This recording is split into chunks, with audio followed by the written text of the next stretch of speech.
أعوذ بالله من الشيطان الرجيم بسم الله الرحمن الرحيم وإذ أخذ الله ميثاق النبيين لما آتيتكم من كتاب وحكمة ثم جاءكم رسول مصدق لما معكم لتؤمنن به ولتنصرنه قال أأقررتم وأخذتم على ذلكم إصري قالوا أقررنا قال فاشهدوا وأنا معكم من الشاهدين فمن تولى بعد ذلك فأولئك هم الفاسقون أفغير دين الله يبغون وله أسلم من في السماوات والأرض طوعا وكرها وإليه يرجعون قل آمنا بالله وما أنزل علينا وما أنزل على إبراهيم وإسماعيل وإسحاق ويعقوب والأسباط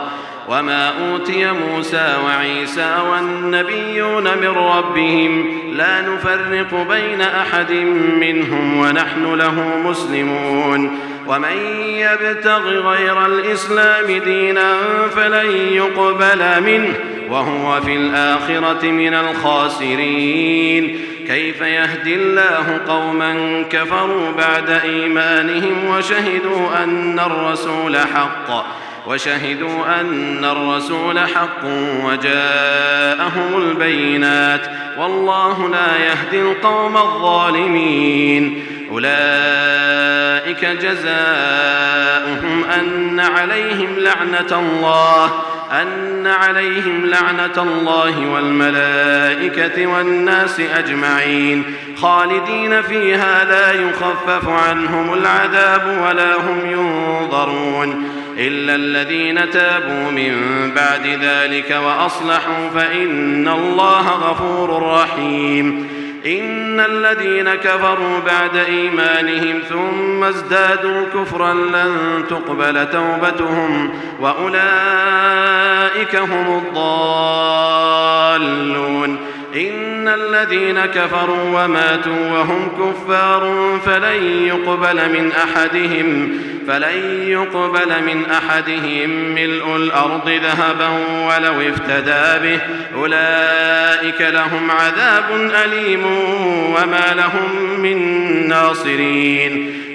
صدق الله العظيم.